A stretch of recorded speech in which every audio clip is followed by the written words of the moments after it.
अस्सलाम वालेकुम स्टूडेंट, मैं हूं आपका कंप्यूटर टीचर मोहम्मद वकास। और आज से हमने 9th क्लास कंप्यूटर साइंस की सीरीज़ है वो स्टार्ट की हुई है और हमारे कंप्लीट लेक्चर पूरी 9th क्लास के इसी सीरीज़ में आपको मिलेंगे।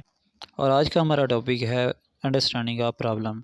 इससे पहले हम प्रॉब्लम को डिफ़ाइन कर चुके हैं, और अगर प्रॉब्लम अच्छे से डिफ़ाइन नहीं है तो हमने कुछ स्ट्रेटजीज़ पढ़ी थी, जिसमें gain background knowledge, use gases and the last one is draw pictures करना। अब प्रॉब्लम को डिफ़ाइन करने के बाद जो नेक्स्ट स्टेप हमारा आता है वो ये है कि प्रॉब्लम को समझना, यानी कि प्रॉब्लम को अच्छे तरीके से एनालाइज़ करना। ठीक है, तो प्रॉब्लम को अंडरस्टैंड करने की बहुत तरह के शॉर्ट क्वेश्चन बनते हैं, जिनमें से जो पहला क्वेश्चन है वो हम डिस्कस करते हैं। सबसे पहला क्वेश्चन मैं लिखता हूँ, क्वेश्चन नंबर 1 इसमें है,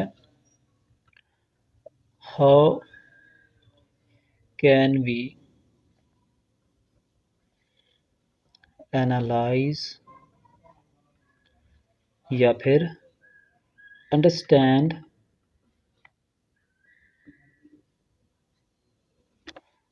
a problem.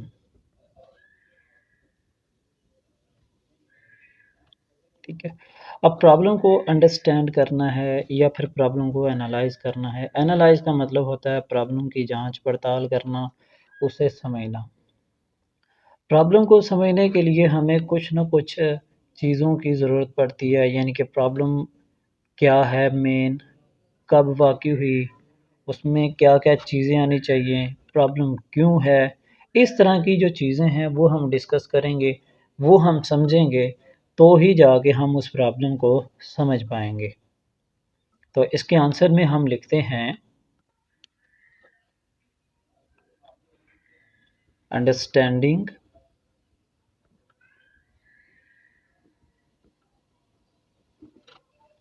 Of a problem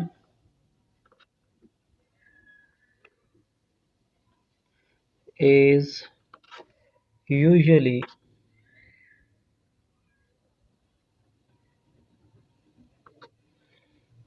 includes the identification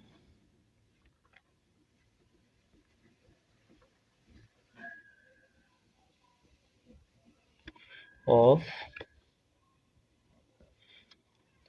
5 W's। वो 5 W कौन कौन से हैं वो फ़िलहाल तो हम यहाँ पे लिखते हैं। सबसे पहले व्हाट, यानी कि मेन प्रॉब्लम क्या है, मेन बात क्या है। हु, प्रॉब्लम किससे मुताल्लिक है। व्हेन, यानी कि प्रॉब्लम कब तक है और कब तक हमने उसे सॉल्व करना है। वेयर, कहाँ तक उसमें कंडीशंस क्राइटेरिया लगाया गया है। एंड वाई, और प्रॉब्लम क्यों जो है वो क्रिएट की हुई है और इसको हमने सॉल्व क्यों करना है। नेक्स्ट हम चलते हैं, problem analysis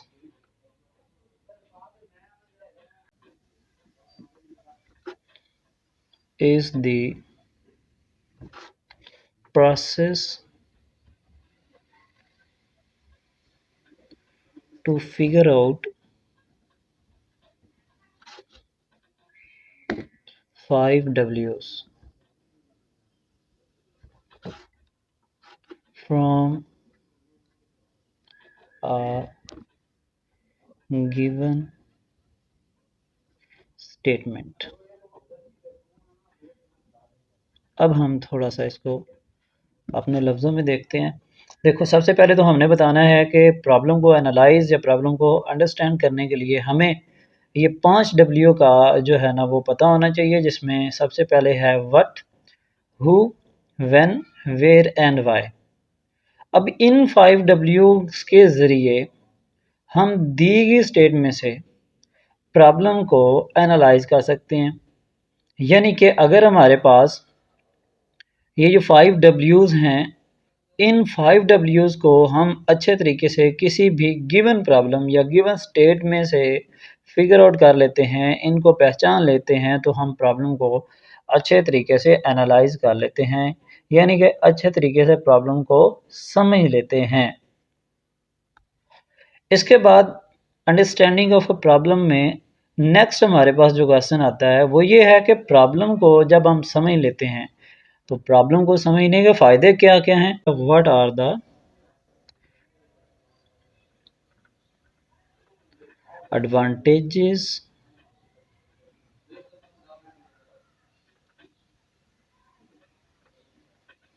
of understanding of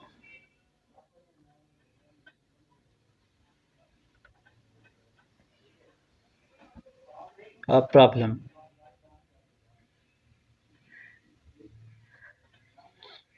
problem को समझने के फ़ायदे क्या-क्या हैं? भाई ये 3 फ़ायदे हैं। अब देखो प्रॉब्लम जब भी आपके माइंड में कोई ना कोई प्रॉब्लम आती है और उसको आप समझ लेते हो तो कुछ ना कुछ चीज़ें आपकी बच जाती हैं। जैसे प्रॉब्लम को समझने के लिए टाइम होता है और प्रॉब्लम को समझने के लिए कुछ पैसे लगते हैं या फिर प्रॉब्लम को समझने के लिए कुछ ना कुछ रिसोर्सेज़ का हम इस्तेमाल करते हैं। तो अगर हमें प्रॉब्लम पहले से ही अच्छे तरीके से डिफ़ाइन है, प्रॉब्लम पहले से ही हमें पता चल चुकी है कि मेन प्रॉब्लम क्या है, तो वो 3 चीज़ें हमारी बच सकती हैं। पहले हम इसका आंसर लिखते हैं, फिर हम अपने लफ्ज़ों में इसे समझते हैं। A clear understanding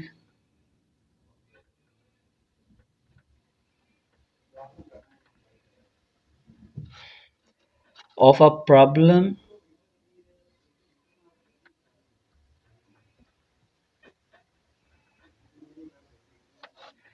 makes it easier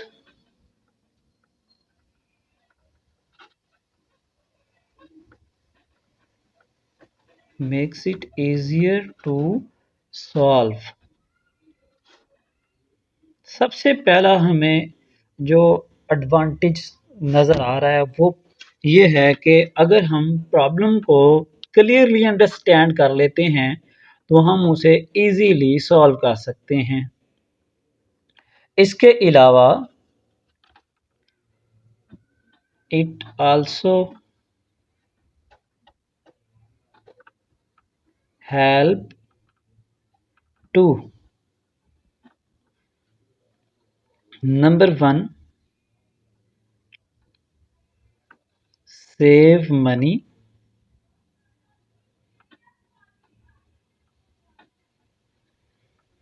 number 2 save time, and number 3 is save resources।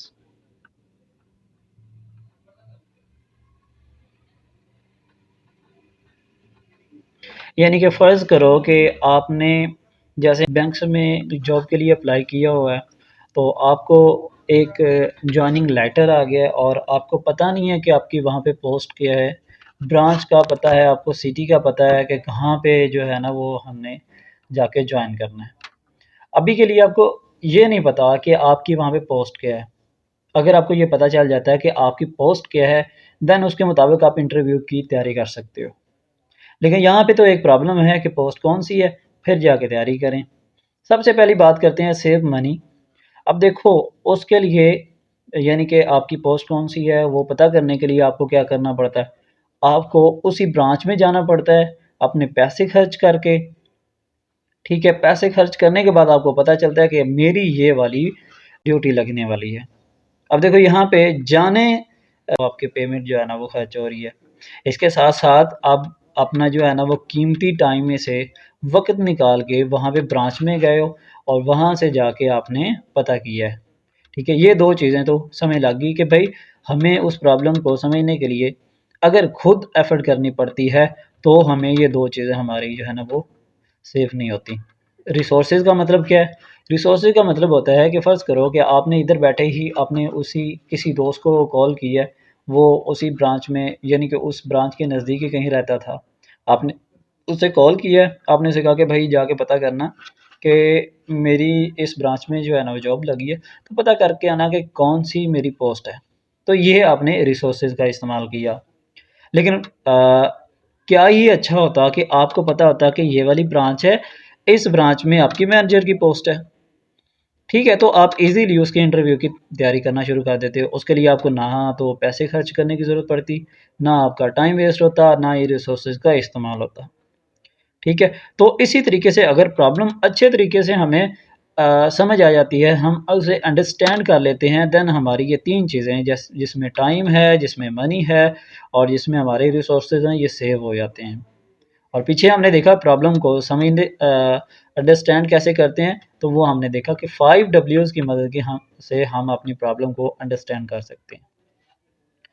अच्छा, ये था आज का हमारा लेक्चर। इसके बाद हमारा नेक्स्ट लेक्चर होगा प्लानिंग का सॉल्यूशन, क्योंकि यहाँ पे हमने प्रॉब्लम को अंडरस्टैंड कर लिया है और नेक्स्ट लेक्चर हमारा प्लानिंग का सॉल्यूशन है। वो हमारा एक मोस्ट इम्पोर्टेंट लॉन्ग क्वेश्चन है, वो इंशाल्लाह हम अगले लेक्चर में जो है डिस्कस करेंगे। मिलते हैं इंशाल्लाह नेक्स्ट लेक्चर में, तब तक के लिए अपना बहुत सारा ख्याल रखिएगा। अल्लाह हाफिज़।